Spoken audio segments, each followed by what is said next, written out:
আসসালামু আলাইকুম ওয়ারহমাতুল্লাহ। কোরআন মাজিদ রিডিং শিখা পর্বে সকলকে আন্তরিক মোবারকবাদ।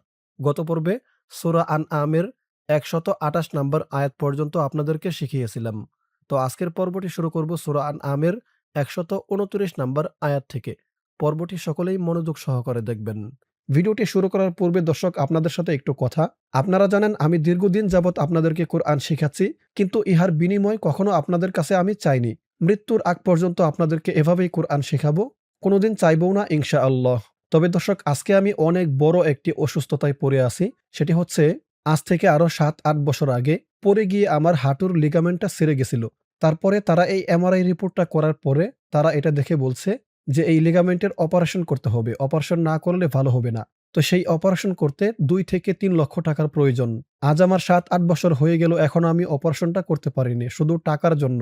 এই ২-৩ লক্ষ টাকা ম্যানেজ করা আমার জন্য অসম্ভব। তাই আমার অপারেশনটাও হয়নি। তো এখন দিন যত যাচ্ছে আমার কষ্ট তত বাড়ছে। আমি ঠিকমতো নামাজ পড়তে পারি না।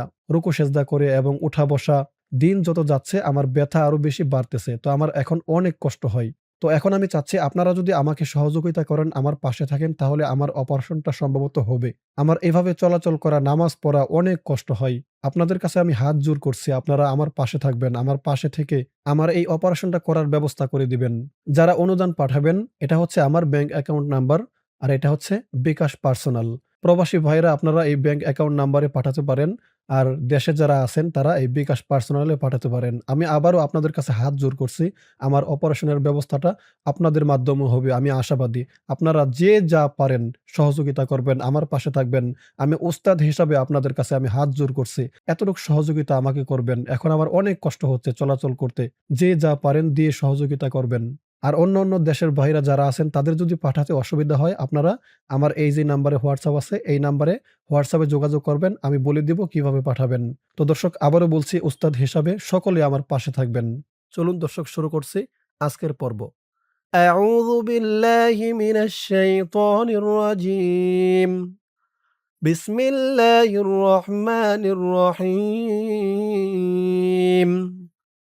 وكذلك نولي بعض الظالمين وكذلك وكذا একালিফটান খাড়া জবর, আর জালের উচ্চারণটা নরম হবে। وكذلك وكذلك نولي নু ওয়াল ওয়াও দিয়ে লাম ধরবে। ওয়াও লাম জবর ওয়াল, লাম ইয়াজের লি, লি একালিফটান, জেরের পরে ইয়া সাকিন। নুওয়াল্লি ওয়া কাযালিকা নুওয়াল্লি বা'দ, বা দিয়ে আইন ধরবে। বা, আইনের উচ্চারণটা গলার ভেতর থেকে শক্ত হয়ে বের হবে। বা'দ, বদ দিয়ে এই তাসদীদ ওয়ালা ওয়াকে ধরবে। বদ, জ জবর দজ, জ খারা জবর য, খারা জবর একালিফটান। বা'দ লি মি একালিফটান, জিরের পরে ইয়া সাকিন। বা'দ وكذلك نولي بعض الظالمين وكذلك نولي بعض الظالمين بعضا بعضا। এই দোয়াত দিয়ে দেখুন, দোয়াদের পাশেই এই যে ছোট্ট একটা মিম আছে, এই মিমকে ধরবে। এখানে গুন্না হবে, ইকলাব গুন্না। বত মিম দুই জবর বম, বা'দম বিমা, বি মা, মা একালিফটান, জবরের পরে খালি আলিফ। বা'দম বিমা কানু, কা একালিফটান, নু একালিফটান। কানু বা'দম বিমা কানু ইয়াকসি, ইয়া দিয়ে কাফ ধরবে। ইয়াকসি বুন, এখানে অক্ফ করার কারণে পেশের পরে ওয়াও সাকিন, একালিফ টান, ৩ আলিফ হয়ে গেছে মধ্যে আরজি। বু বলে ৩ আলিফ টান দিয়ে এই নুনকে ধরতে হবে। নুনের উপরে জবরটা সাকিন হয়ে যাবে।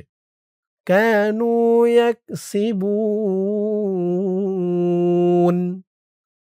بعضا بما كانوا يكسبون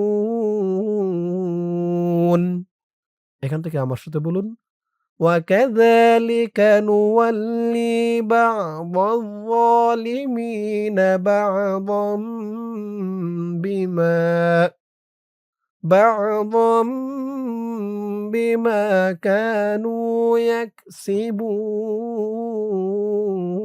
يكسبون يا معشر الجن يا أكلفتن খারা জবর مع يا مع شا রল র দিয়ে লাম ধরবে রল يا معشر জিন্নি জিম দিয়ে নুন ধরবে এখানে ওয়াজিব গুন্নাহ কারণ হরকতের পরে নুনের উপর তাসদিদ জিম নুনজের জিন নুনজের নি জিন্নি ইয়া মা'শারাল জিন্নি ওয়াল ইন ওয়াও দিয়ে লাম ধরবে ওয়াল ইন সি ইন সি ইং এখানে ইকফা গুন্নাহ নুন সাকিনের পরে ইকফার হরফ সিন আসছে ওয়াল ইনসি ইয়া মা'শারাল জিন্নি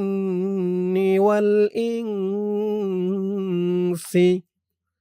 আলাম আলাম ইয়াতিকুম ইয়া দিয়ে হামজা ধরবে ইয়াতিকুম ইয়াতিকুম আলাম ইয়াতিকুম রুসুলুম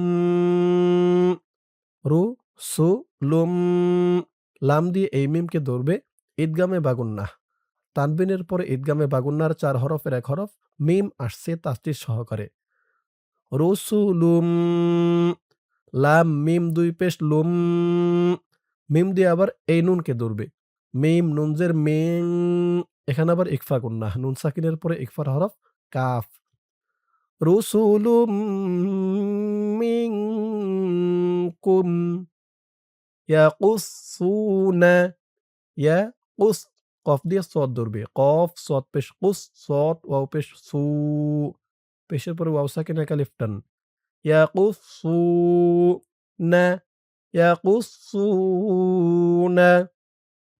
রুসুলুম মিনকুম ইয়াকুসুনা ইয়া মা'শারাল জিন্নি ওয়াল ইনসি আলাম ইয়াতিকুম রুসুলুম মিনকুম ইয়াকুসুনা আয়াতের বাকি অংশ রয়েছে ইহার পরের পৃষ্ঠায় ধরুন আয়াতের বাকি অংশ আলাইকুম আলাই আলাইকুম আলাইকুম আয়াতি একালিফ টান খারা জবর ইয়া একালিফ টান খারা জবর তি একালিফ টান জেরের পরে ইয়া সাকিন আয়াতি আলাইকুম আয়াতি ওয়ুং ইকফা গুন্নাহ নুন সাকিনের পরে ইকফার হরফ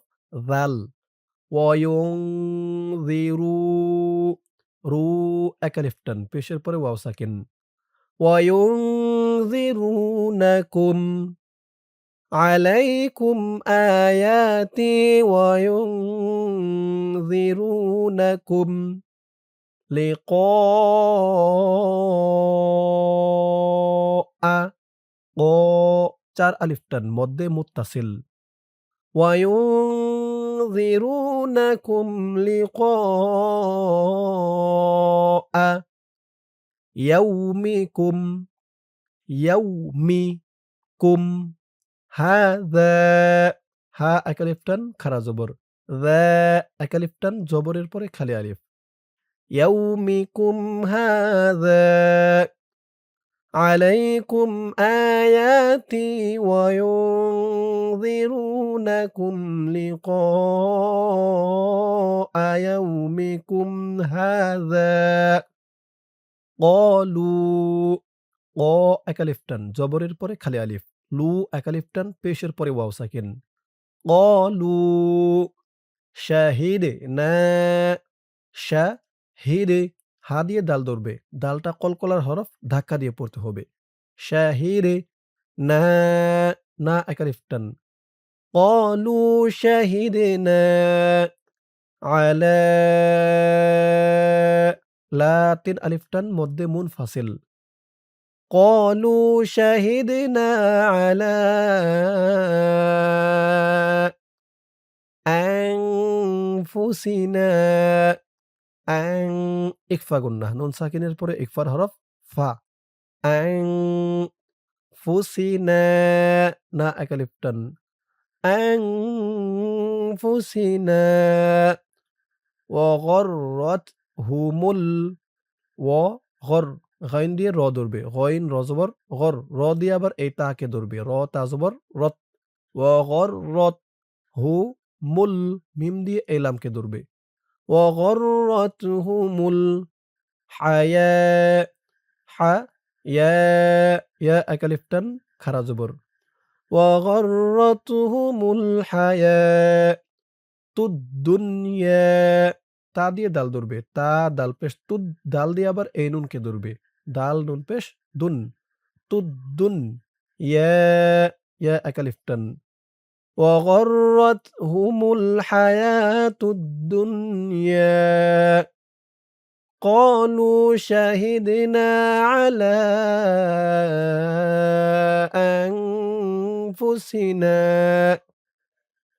أنفسنا وغرتهم الحياة الدنيا وشهدوا وشهدوا دو এক আলিফ টান। وشهدوا على লা, লা ৩ আলিফ টান, মধ্যে মুনফাসিল। وشهدوا على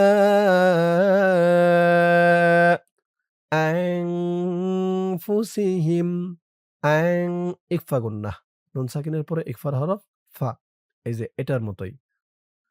أنفسهم, এই হা দিয়ে এই মিমকে ধরবে। أنفسهم أنهم আন, ওয়াজিব গুন্নাহ, হরকতের পরে নুনের উপর তাসদীদ। আন্না হুম, أنهم وشهدوا على أنفسهم أنهم كانوا, কা এক আলিফ টান, নু এক আলিফ টান। كانوا কাফি, কা এক আলিফ টান, খারা জবর। কাফিরিন, জেরের পরে ইয়া সাকিন এক আলিফ টান, ৩ আলিফ হয়ে গেছে ওকফ করার কারণে, মধ্যে আরজি। কানু কাফিরিন وشهدوا على أنفسهم أنهم كانوا كافرين। এখান থেকে আমার সাথে বলুন। وغرتهم الحياة الدنيا وشهدوا على أنفسهم أنهم كانوا كافرين। দর্শক, আজকের পর্বটি এই পর্যন্তই। আজকের পর্বের মাধ্যমে আমি আপনাদেরকে কোরআন মাজিদ সহিহ শুদ্ধ করে রিডিং শেখালাম সূরা আনআমের ১৩০ নাম্বার আয়াত পর্যন্ত। ইনশাআল্লাহ এর পরের পর্বটি শুরু করব সূরা আনআমের ১৩১ নাম্বার আয়াত থেকে। তো আজ এই পর্যন্তই। সকলেই ভালো থাকবেন। আসসালামু আলাইকুম ওয়া রাহমাতুল্লাহ।